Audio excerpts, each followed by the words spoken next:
¿Ven bien la pantalla ahí, chicos? Sí, profe. Sí, profe, sí se ve.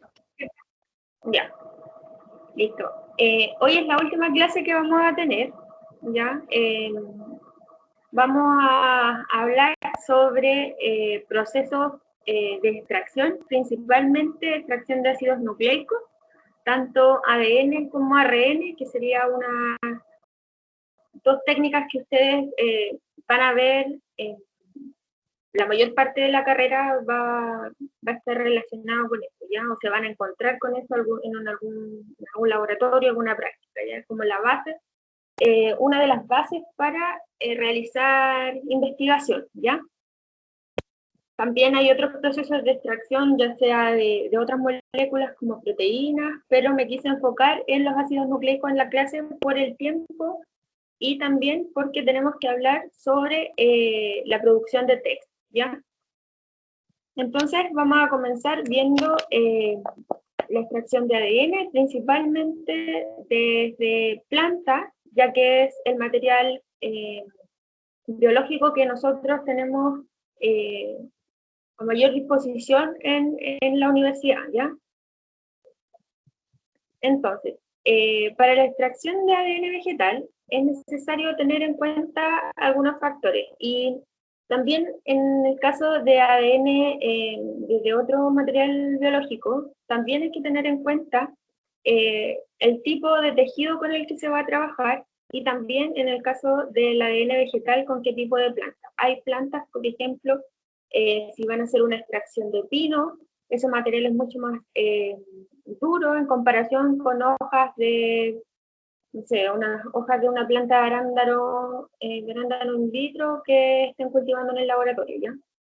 Es necesario saber con qué tipo de material vamos a empezar a trabajar, porque es importante al momento de realizar las distintas etapas del proceso de extracción, ¿ya?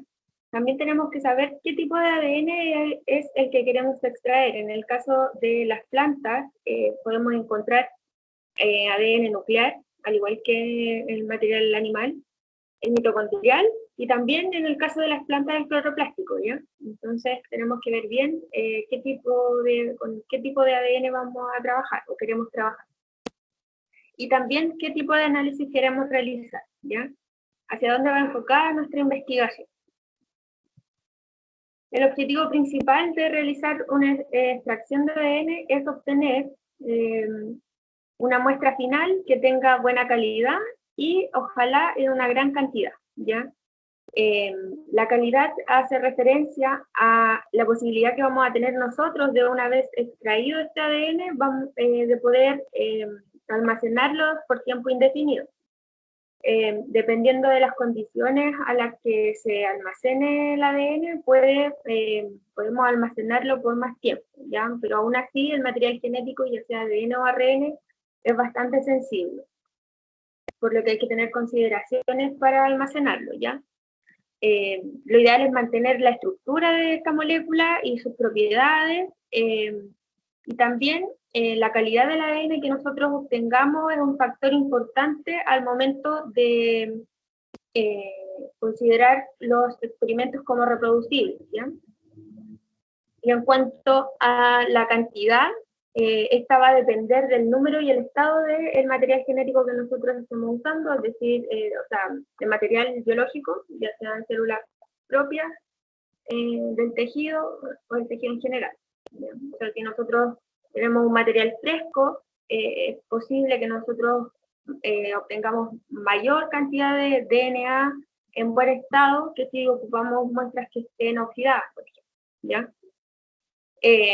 Entonces, como regla general, un buen método de extracción debe mantener la integridad física y bioquímica del ADN y también nos debe permitir aumentar la pureza y la concentración del ADN en la muestra, ¿ya? Eso es lo ideal en un proceso de extracción o en un protocolo. Hay distintos protocolos, pero para extraer y purificar el ADN, pero en general hay cuatro pasos que son indispensables al momento de hacer un proceso de extracción. El primero de ellos es la ruptura de tejidos y paredes celulares, ya es lo primero que nosotros vamos a hacer con el material genético, y en este caso se puede hacer de dos formas distintas. Una de ellas es la pulverización con nitrógeno líquido o hielo seco. Lo que se hace es utilizar morteros, ¿ya? Que tienen un pistilo, que es como un trozo de yeso, ¿ya? Nosotros vamos a poner nuestro material genético o sea, nuestro material biológico en este mortero y vamos a moler. Pero para generar que el tejido se rompa, se agrega nitrógeno líquido o hielo seco que están a muy bajas temperaturas y lo que hacen es congelar entonces el material biológico. Este se pone rígido, entonces con la ayuda del pistilo nosotros podemos romper ese material. O también se puede hacer pulverización en seco, ya por secado en horno o con sílica gel, ¿ya? Luego de romper el material genético tenemos que hacer una ruptura más profunda y romper membranas, ya para que tanto proteínas como carbohidratos, lípidos queden expuestos y se libere el material genético, ¿ya? Y se puede hacer a través de métodos químicos, usando detergentes como el SDS, el Tritón o detergentes comerciales, o también se puede hacer mediante métodos físicos como el ultrasonido, ¿ya? Luego de ya que estén expuestas las distintas moléculas de las células, lo que buscamos va a ser inhibir enzimas que destruyen, en este caso, el ADN, ¿ya? Pueden ser las DNAsas. Entonces, y esta inhibición se puede hacer por métodos físicos, ¿ya? Que puede ser desnaturalizar las proteínas por calor, aumentando la temperatura a más de 65 grados Celsius, o por métodos químicos, ¿ya?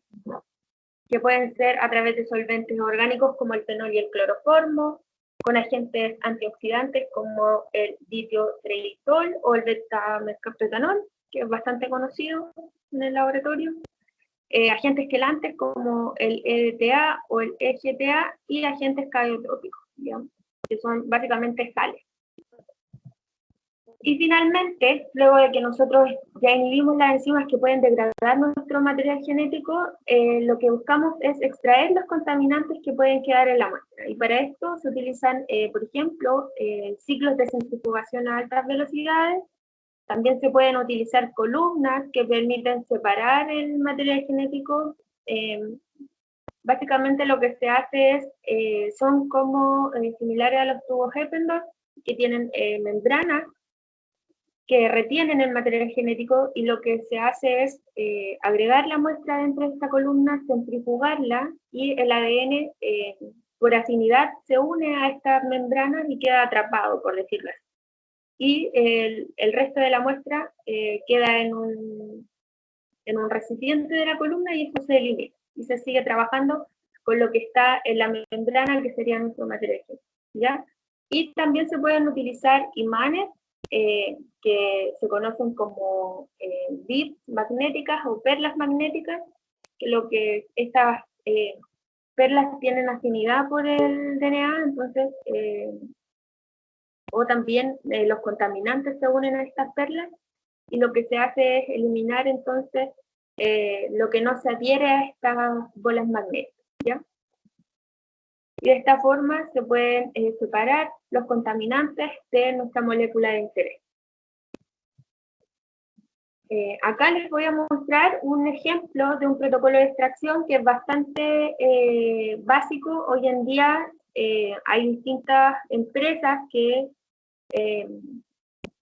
han creado kits de extracción, donde básicamente lo que ustedes reciben es una caja con distintos buffers o tampones que se deben agregar a la muestra en un orden, pero uno no sabe a ciencia cierta qué componentes tiene cada buffer, ¿ya? Solo en el protocolo les van a indicar agregar, no sé, 700 microlitros del buffer de líquido o del buffer de lavado, ¿ya? Y están estandarizados, son protocolos que sí o sí van a servir, pero también están los protocolos más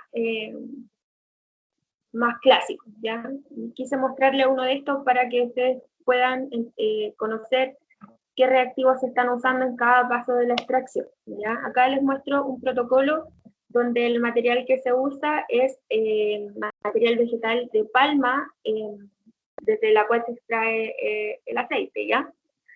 Entonces, en primera instancia, lo que el grupo de investigadores hizo fue recolectar 8 gramos de tejido foliar joven y fresco, es decir, de hoja, y lo pulverizaron, perdón, con nitrógeno líquido, ¿ya? Entonces, este es el mortero que yo les decía que se utiliza, el pistilo, y esto se enfría. Las hojas de la palma entonces se pondrían rígidas y sería más fácil romper. Luego se añaden 8 ml de la solución de extracción, ¿ya? Que generalmente también se le conoce como buffer de lisis, es decir, de ruptura de las células, y esta solución, en este caso, contenía distintos reactivos, por ejemplo, tris-HCl, EDTA, cloruro de sodio, CETAP, PDP y betamercaptotano. Acá en esta tabla yo les puse la característica de cada reactivo y también la función que cumplen. Ya de esta forma es más fácil para nosotros entender qué está sucediendo en cada reacción. ¿Ya? Por ejemplo, al agregar este buffer o esta solución de extracción, lo que estamos haciendo, por ejemplo, con el tris-HCl es estabilizar el pH de la solución, ¿ya? Para proteger, por ejemplo, la estabilidad de las moléculas. El EDTA, que es un agente quelante, lo que va a hacer es atrapar los iones magnesio que van a estar libres en el medio y van a evitar que las enzimas que degradan el ADN lo utilicen. Recuerden que el magnesio actúa como un cofactor de las enzimas. Y habíamos hablado en las clases pasadas de que las enzimas necesitan estos factores para generar esta reacción, ¿ya? Para actuar como catalizador. En el caso del cloruro de sodio, que es una sal, lo que va a permitir va a ser que se solubilice el ADN, ya en la muestra.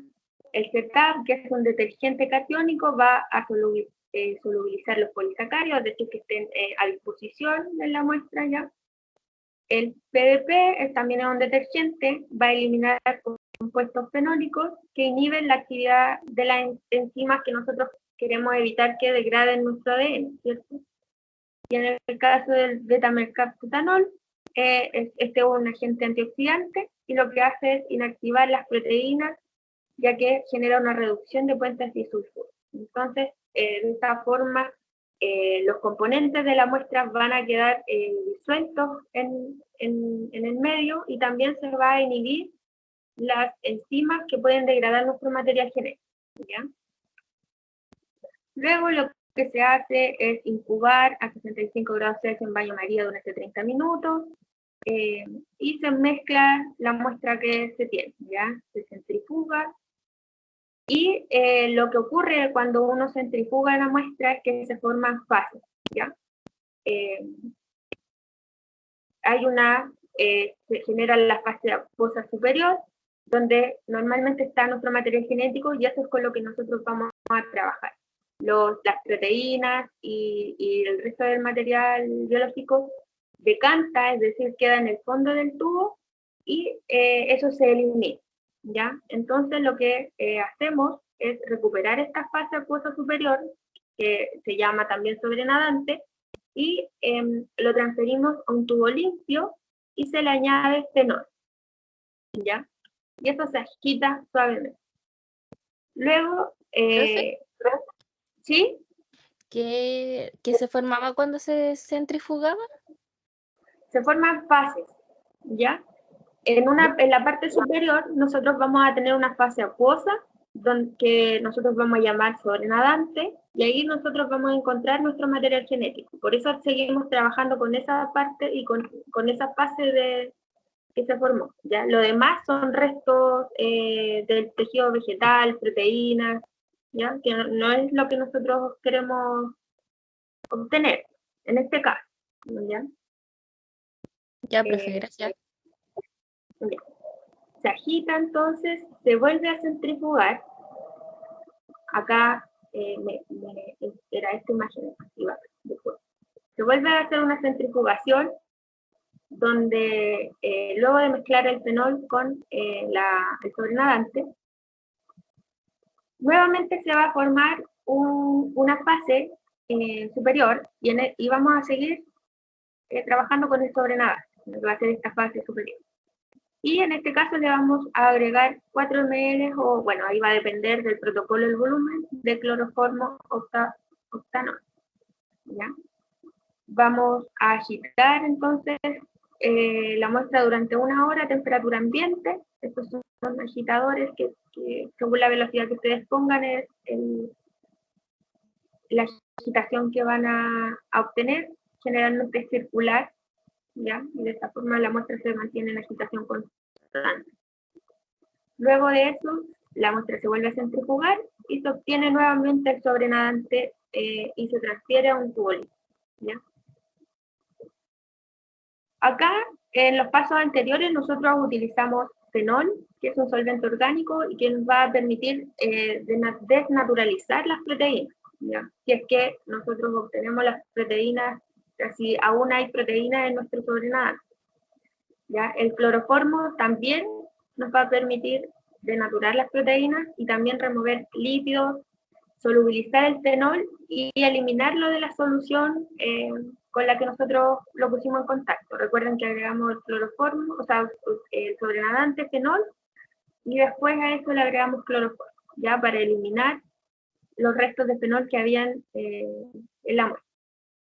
El octanol es un alcohol y actúa como un agente antioxidante que va a disminuir la formación de espumas o de pastas, ¿ya? El acetato, estos reactivos están en la parte final del protocolo y en el caso del acetato de sodio, que es una sal, nos va a permitir precipitar el ADN, es decir, que el ADN se vaya al final del tubo, ¿ya?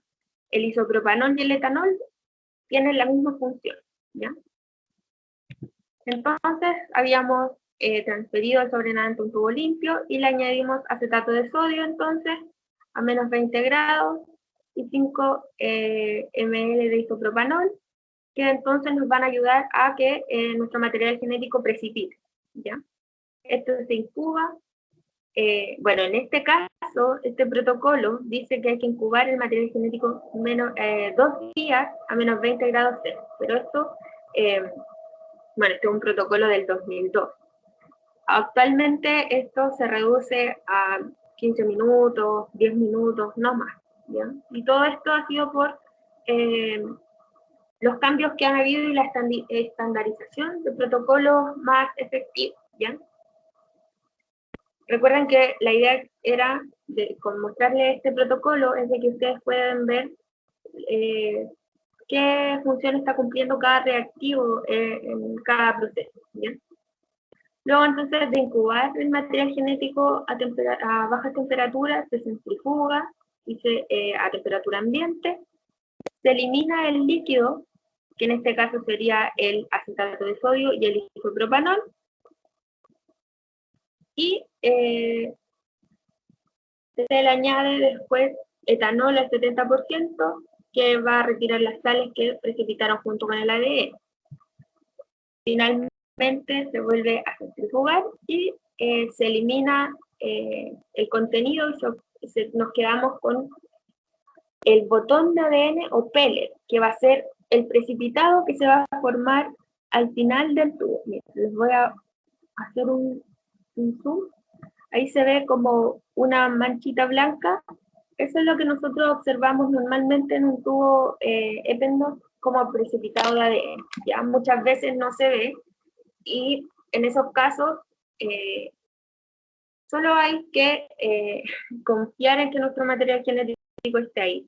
No siempre podemos ver un pellet grande y blanco, a veces es muy pequeño y transparente, otras veces dependiendo del pigmento del material vegetal, por ejemplo, va a tener otro color, ¿ya? Pero en el caso de que no se vea, se debe seguir al final, hasta el final con el protocolo, ¿ya? Porque hay procesos para verificar nuestra presencia de DNA.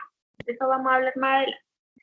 ¿Ya? Entonces, una vez que nosotros dejamos secar el ADN a temperatura ambiente, hasta que vemos que ya no hay etanol, añadimos 0,5 ml en este caso, ¿ya?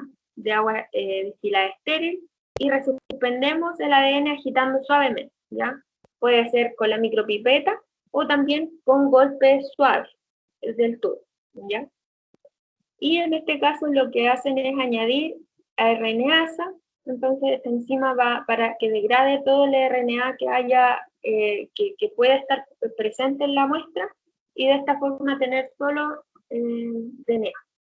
Y esto se incuba durante 1 hora a 37 grados Celsius, y luego de eso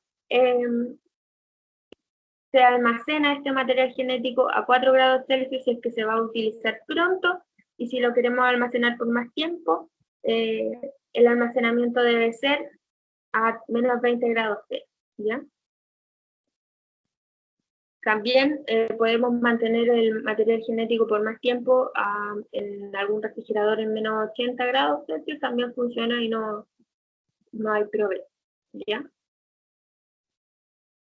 Para verificar la calidad y la cantidad de ADN que nosotros obtenemos de un proceso de extracción,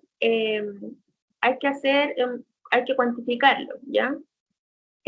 También un método que es muy utilizado para determinar la calidad del ADN es el proceso de electroforesis, que se basa en la migración entonces de las moléculas de ADN en un gel de agarosa, y esto es debido a la carga que tiene el material genético, ya que es negativa, por tanto va a migrar hacia el polo positivo de una cámara de electroforesis. Para generar los geles de agarosa, bueno, la agarosa se mezcla con un buffer llamado buffer tag, y se tienen soportes, ¿ya? Hay una bandeja o lecho donde se pone la agarosa, que va a estar caliente, y se utilizan también estos como soportes que nos van a permitir tapar los bordes de la bandeja. Entonces la garosa que está tibia se vierte en estos moldes, se deja que se enfríe, y finalmente podemos tener nuestro gel, ¿ya?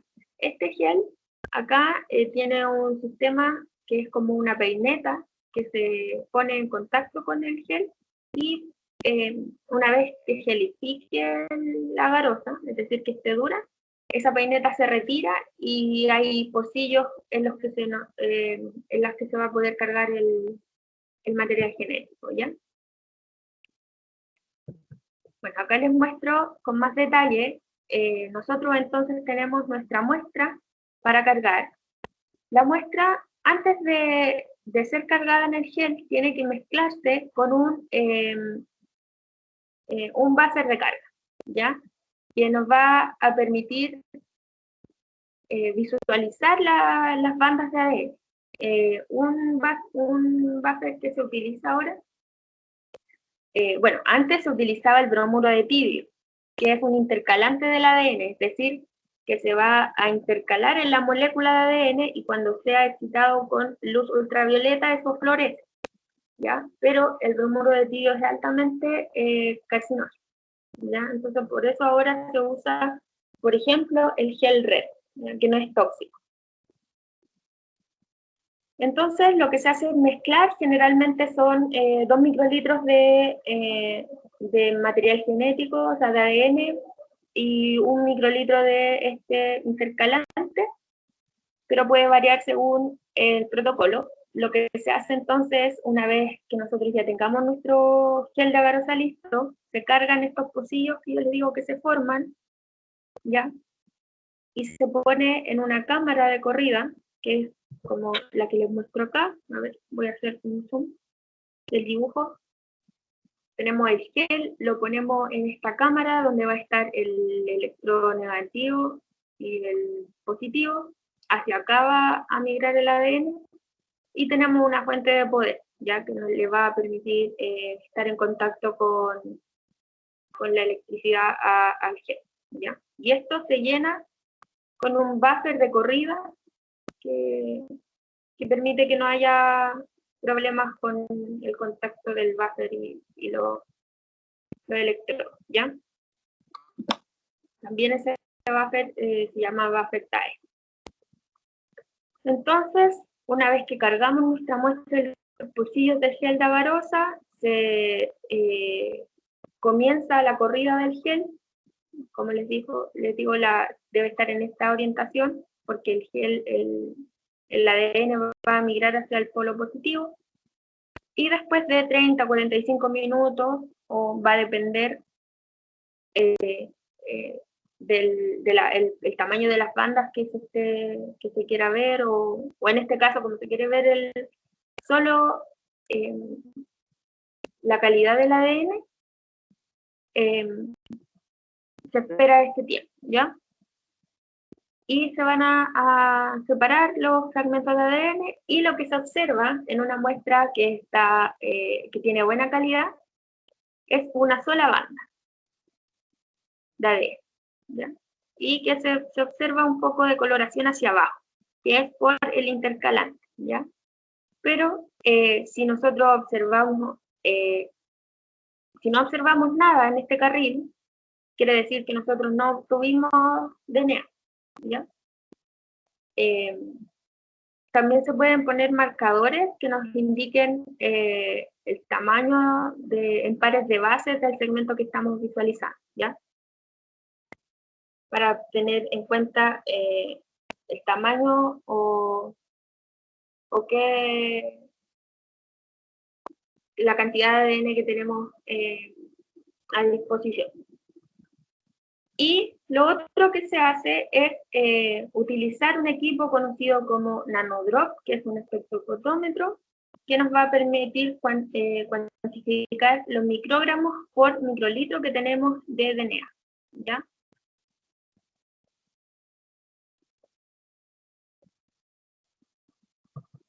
Bueno, en el caso de la extracción de ARN, también hay pasos importantes, y uno de ellos, al igual que en el caso del ADN,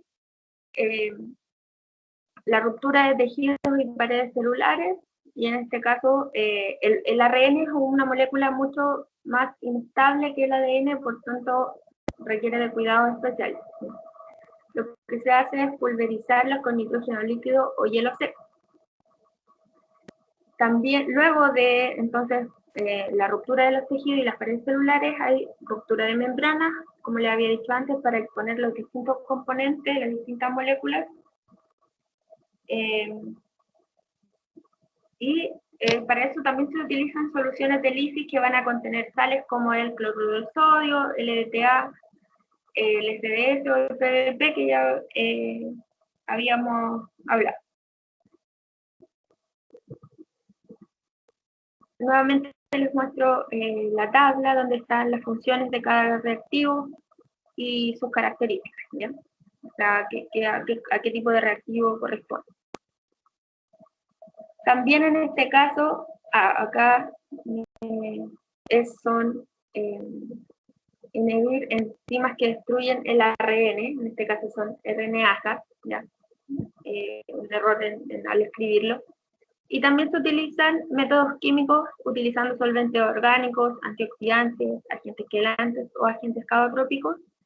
Y en este caso, para extraer contaminantes se utilizan DNasas, ¿ya? Para que se eliminen las moléculas de DNA que pueden estar presentes, y también se hacen lavados con fenolfetoxato.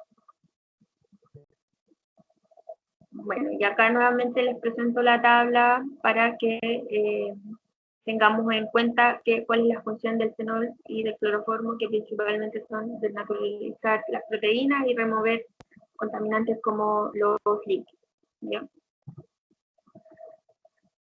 Acá les muestro otro protocolo. En este caso es un protocolo para extraer ARN total de un adulto, una placa más grande, se llama Prosopis puliflora, ¿ya? Y lo que ellos hicieron nuevamente es colectar las muestras, en este caso son diferentes tejidos, ¿ya? Puede ser tallo, hoja, raíz o embriones, y los lavaron con agua destilada para seguir con el protocolo.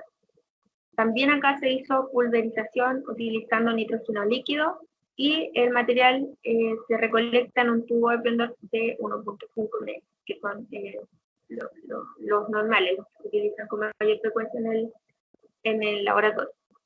Para esto se agrega un buffer de extracción y también se le agregaron 750 microlitros de cloroformo, alcohol isomílico, y se vortexaron las muestras. El alcohol isomílico entonces también va a permitir entonces desnaturalizar proteínas y generar esta decontaminación de la muestra. Y se hace entonces una centrifugación, esta vez son a una mayor velocidad por 2 minutos y a temperatura ambiente. Las centrífugas se pueden ajustar, ¿ya? Si ustedes necesitan centrifugar a 4 grados Celsius también se puede hacer, ¿ya? Para mantener frías las muestras de la centrífuga. Nuevamente acá se forman fases y se recupera el sobrenadante y se transfiere y adicionan fenolcloroformo, ¿ya? Se centrifugan las muestras nuevamente a 25 grados Celsius,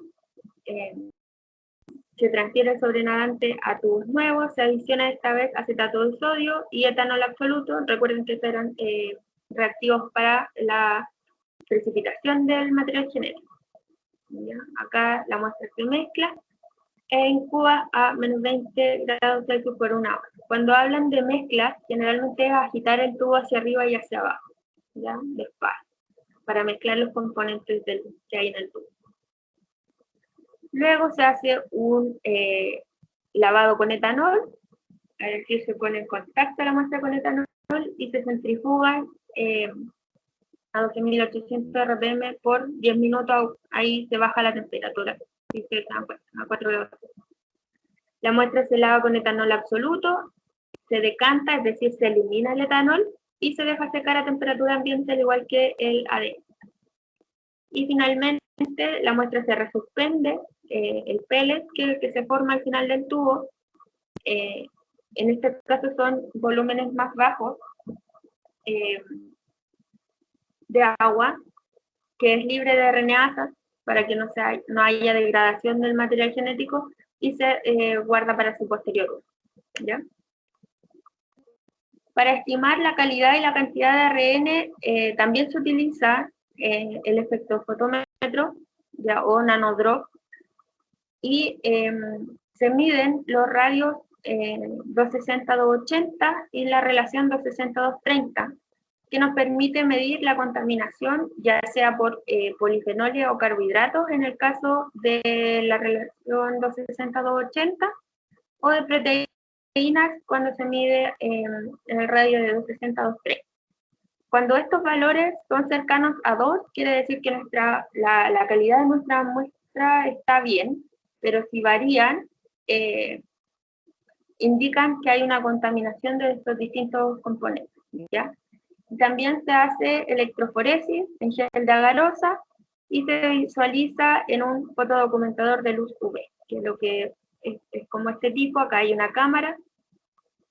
Ponemos, luego de que corre el gel, lo ponemos en contacto con la luz ultravioleta y podemos ver las bandas de ARN en este caso, ¿ya?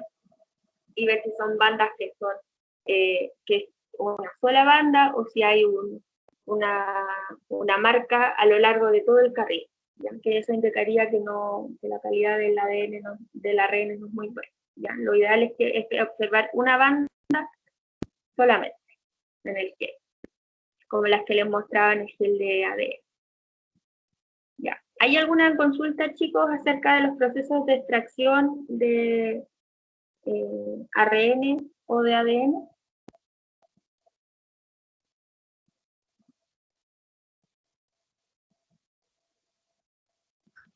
No, profesora, claro. Ya. Entonces, vamos a seguir con la segunda parte de producción de textos escritos, yo me quiero enfocar principalmente en la producción de artículos científicos, ya que esa es la forma en la que nosotros vamos a comunicar la mayor parte de nuestro desarrollo como biotecnólogos, nuestros resultados, ¿ya? Yo sé que ustedes ahora tienen que escribir informes, en un futuro van a escribir su trabajo de grado y finalmente su tesis, ¿ya? Pero créanme que no es tan distinto el formato de un informe a un artículo científico o el de una tesis, ¿ya? Si bien quizás se pueden orientar de una forma distinta, básicamente son textos muy parecidos, ¿ya? Porque tienen secciones que son, en la mayoría de los casos, las mismas, ¿ya?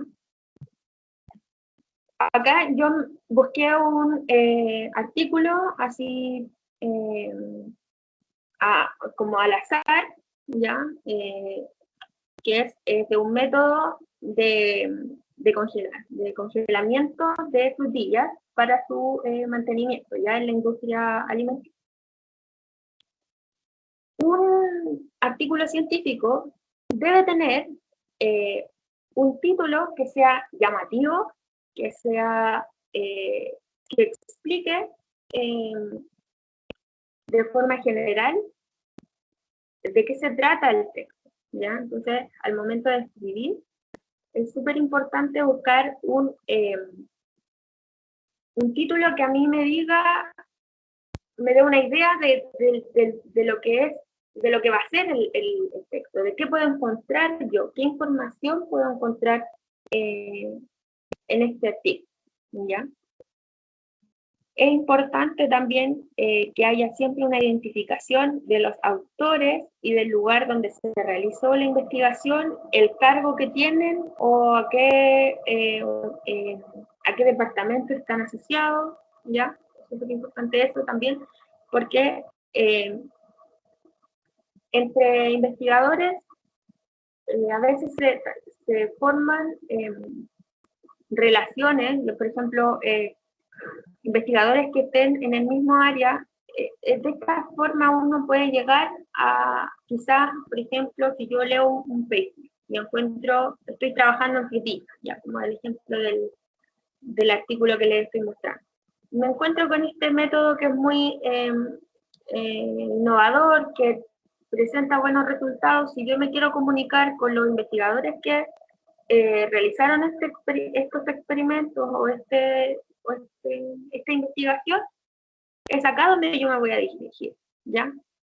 Voy a buscarlos por la información que me entregan acá. Entonces es muy importante al momento de escribir un paper tener en consideración eso, ¿ya?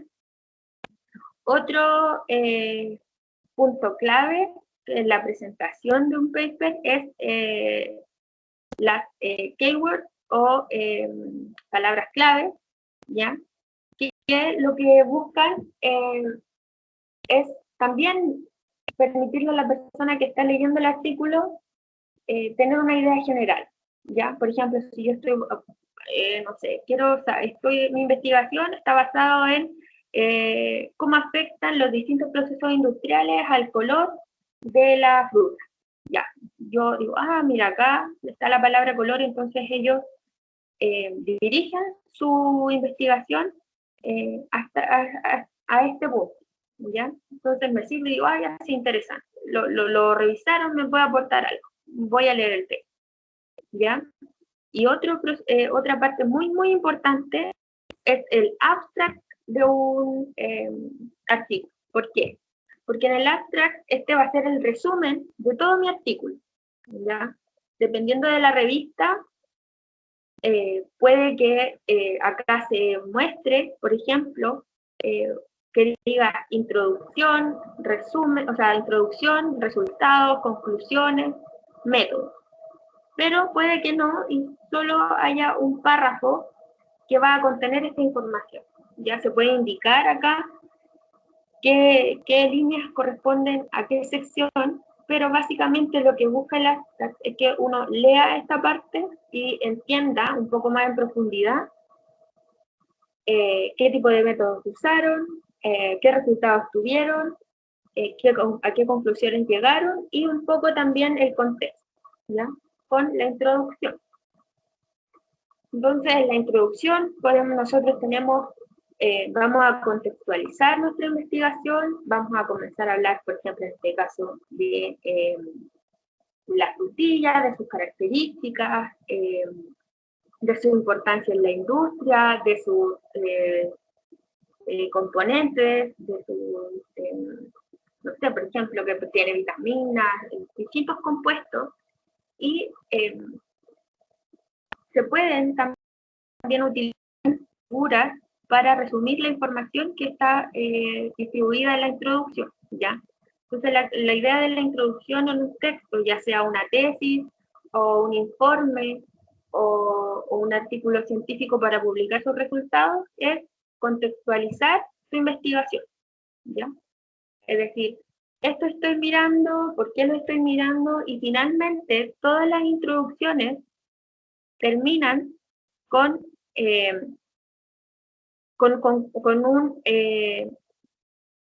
enunciando el objetivo de la investigación.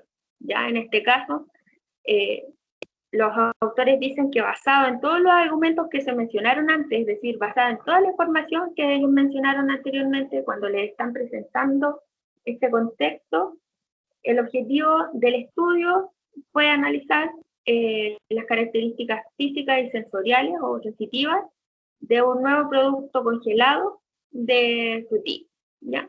Entonces, luego de que ellos les muestran el contexto en el que están, por qué están haciendo todo esto, por qué es llamativo, les dan a conocer su objetivo. Entonces, cada vez que ustedes tengan que leer un artículo y necesiten saber cuál es el objetivo de la investigación, pueden encontrarlo, ya sea en el abstract, que va a estar mucho más explícito, y si quieren profundizar un poco más y conocer el contexto, lo pueden encontrar en la introducción, ¿ya? Pero generalmente finalizando la introducción es donde ustedes van a encontrar el propósito o el objetivo de los investigadores al realizar esta investigación, ¿ya? En materiales y métodos, en esta sección se deben entregar todos los detalles de cómo se hizo la investigación, cada experimento, ¿ya? Porque, como yo les decía anteriormente, una investigación debe poder ser reproducida en cualquier lugar y por cualquier otro investigador, ¿ya? Entonces, en esta parte se debe describir, por ejemplo, cómo se prepararon las muestras antes de empezar los experimentos. No sé, por ejemplo, acá hay la medida de pérdida de peso de la fruta, con qué fórmula se midió. A veces, si hay análisis estadísticos, se tienen que decir cómo se hicieron los análisis estadísticos. Entonces, en esta parte ustedes describen lo que hicieron. Por eso es importante, al momento de realizar las investigaciones, tener todos los detalles, porque lo ideal es que en todas sus publicaciones o bien en sus tesis, cuando ustedes tengan que describir materiales y métodos, tienen que describir la marca de los reactivos que usaron, cuánto tiempo se centrifugó una muestra, qué temperatura la mantuvieron. O sea, en esta parte están todos los detalles de el experimento en sí, ¿ya? Finalmente, y dependiendo de la revista, las secciones se pueden dividir en introducción, materiales y métodos, resultados, discusión y conclusión, ¿ya? Pero a veces las revistas permiten que los resultados y discusión vayan en la misma sección. En este caso, resultados y discusiones van juntos. Y lo que se busca acá es entonces exponer los resultados de sus experimentos y discutir el por qué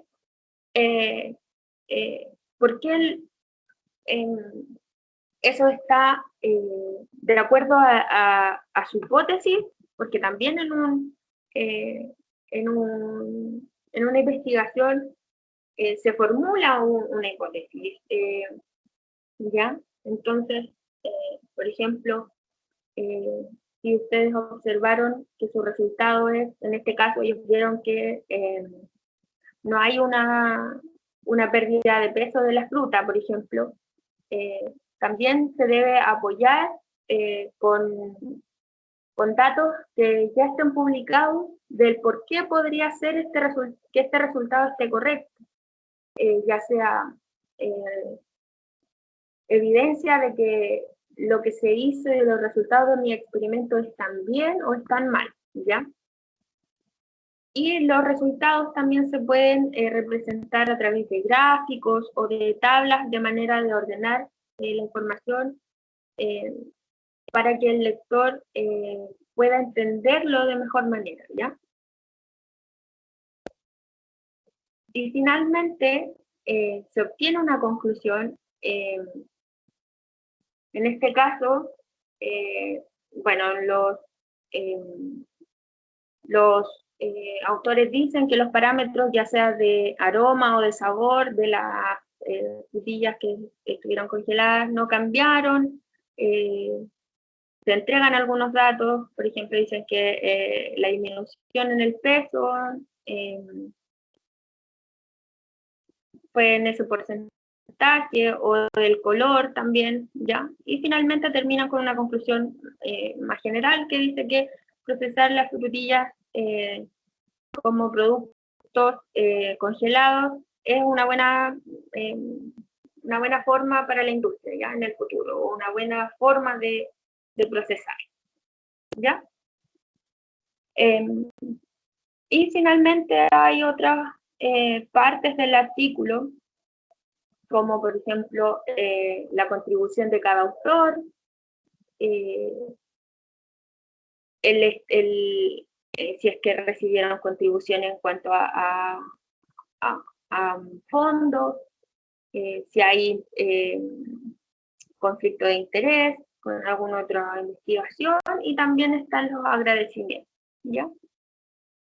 Básicamente, los textos que se producen, los textos científicos, van a tener estas partes, ¿ya? Entonces, introducción, donde ustedes van a contextualizar y también van a dar a conocer su objetivo. Van a estar también, entonces, los materiales y métodos, donde ustedes van a explicar cómo hicieron su experimentación o su investigación. Los resultados, van a discutir sus resultados, el por qué consideran que están bien o por qué están mal, ¿ya? Ahí ustedes van a defender sus resultados y finalmente su conclusión. Y una parte muy importante dentro de un artículo científico o dentro de sus tesis o dentro de un protocolo es la referencia, ¿ya? Porque nosotros estamos, si bien, generando nueva información, pero partimos de una base, y esa base es importante darla a conocer, ¿ya? Y por eso siempre cada información que nosotros usemos como base, cada dato en el que nosotros sustentemos nuestra investigación debe estar referenciado de manera correcta, ¿ya? Y para eso nosotros utilizamos, bueno, se puede hacer de forma manual en Word, por ejemplo, pero una herramienta muy útil son los gestores bibliográficos, ¿ya? Que van a permitirnos entonces recoger o recopilar referencias bibliográficas de base de datos, ya sean, por ejemplo, bibliotecas, índices o bases de datos de revistas científicas, y nos van a permitir organizar estas citas y la bibliografía para proyectos, artículos o bien sus tesis, ¿ya? Entonces nosotros, por ejemplo, vamos a buscar, no sé, 10 papers, y si nosotros utilizamos gestores bibliográficos, podemos tener las citas de esos 10 papers guardadas en una biblioteca y las podemos usar para generar nuestra referencia, ¿ya? Una forma de guardar esta información. Y nos van a permitir citar entonces los trabajos que yo les decía que nosotros vamos a usar como base para nuestros escritos, y crear de forma automática las citas, las bibliografías y también notas, por ejemplo, las notas al pie que a veces hay en los artículos, ¿ya? Y bueno, la utilidad de usar este tipo de herramienta es que nos permite mantener una organización, evitamos cometer errores al momento de transcribir, y también nos facilita citar a los autores de la información que nosotros estamos presentando y también crear las bibliografías, ¿ya? O referencias en un texto. Los principales gestores bibliográficos que se utilizan son Mendeley, Zotero, EndNote y RedBird, ¿ya? Que son como los más conocidos. El que yo les voy a presentar hoy es EndNote, que es el que yo he utilizado durante 8 años ya, y considero que es uno de los gestores más amigables, ¿ya? Yo utilizo el gestor bibliográfico EndNote, que es la versión X8, ¿ya? Que permite crear bibliotecas, ¿ya? Esto es básicamente lo que aparece en su pantalla cuando lo abren en su computador, y ustedes pueden generar nuevas bibliotecas, que es donde estos archivos donde se van a guardar las referencias que ustedes descarguen, ¿ya? Entonces, si ustedes ponen ahí en nuevo, bueno, les va a salir el lugar donde quieren guardarla y que les pongan un nombre. Ya en este caso yo puse 2 y se genera una pestaña como esta, ¿ya? En las revistas científicas online pueden encontrar ustedes, por ejemplo, acá el mismo paper que ya les presentaba anteriormente, pueden encontrar revistas científicas que les den acceso al artículo completo, ¿ya? Y que les permitan ir directamente a su sección. Y una de las herramientas que tienen estas revistas científicas en sus páginas son la de citar, ¿ya? Ustedes hacen clic ahí, les va a dar la opción de descargar su cita. Les muestro también la base de datos de NCBI, PubMed, que es un lugar donde ustedes pueden ir a buscar distintos papers de distintas cosas, ya sea de medicina, de investigaciones en el área vegetal, ¿ya? Ciencias médicas, o sea, es muy, muy amplio, ¿ya? Y acá esta base de datos también les permite acceder, por ejemplo, al PDF del artículo, descargarlo en PDF, o también de citar este artículo. Si ustedes dan clic en citar, les va a dar la posibilidad de copiar en distintos formatos la cita, o de descargarla para que esta cita quede almacenada en un gestor bibliográfico. En este caso, para EndNote, lo que se hace es descargar la cita en formato RIF, ¿ya? Y bueno, acá, al menos en mi computador, aparece entonces la cita como descargada, y si uno la abre, automáticamente va a aparecer en la librería que se creó anteriormente, ¿ya? Entonces va a aparecer acá. Listo. Y acá, si ustedes hacen clic en la cita, van a tener la información de los autores, el año en el que se publicó, el título, la revista, el volumen de la revista, las páginas, todo lo que es necesario que esté presente en una referencia, ¿ya? Entonces, ¿cómo incorporar esta cita en el texto? Bueno, nosotros entonces, acá yo les puse un ejemplo de lo que podría ser un párrafo que yo quisiera, en el que yo quisiera citar a los autores de este paper o este artículo, ¿ya? Y digo, por ejemplo, puse, según los datos obtenidos por Ansar y colaboradores, el proceso de secado de frutillas por congelación es una buena alternativa para la industria, debido a que mediante este método es posible mantener la fruta durante más tiempo y no hay un cambio en su sabor ni en su aroma. Yo me basé entonces en los resultados de estos investigadores, por tanto es necesario que yo los cite en mi escrito.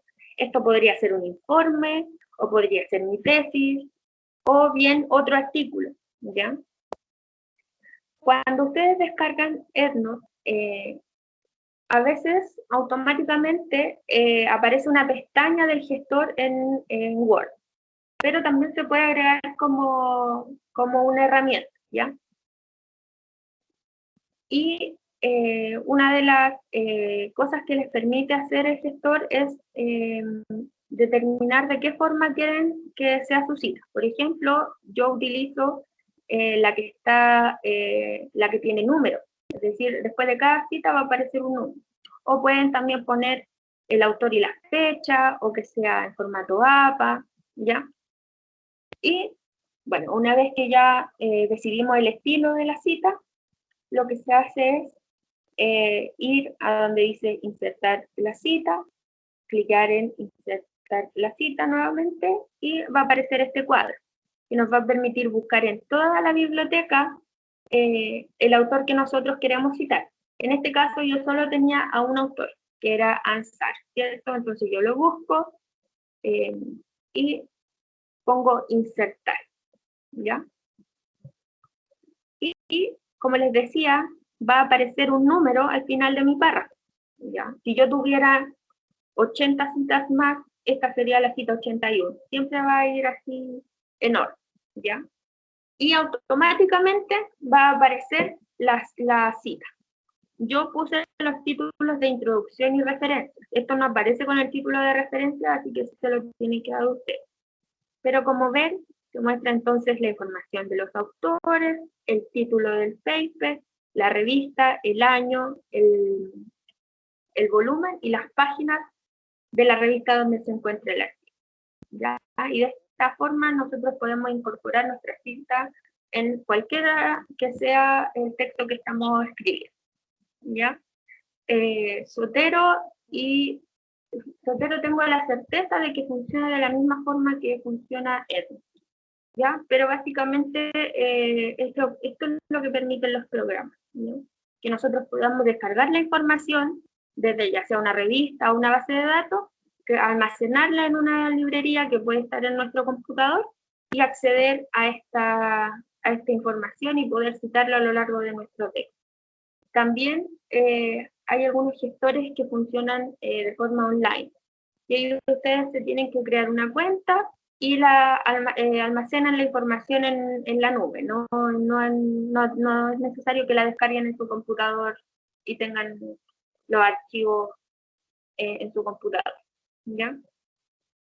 Pero considero que es muy fácil así tenerlo en el computador, o si ustedes se manejan mejor con la nube, bueno, es decisión de cada uno, pero de esta forma funcionan los gestores. Es mucho más fácil de esta forma organizarse y la información está disponible, entonces solo buscar el autor y insertar. Y la información va a quedar tanto en el párrafo como al final del texto en la referencia. ¿Ya? ¿Dudas, consultas, comentarios, chicos?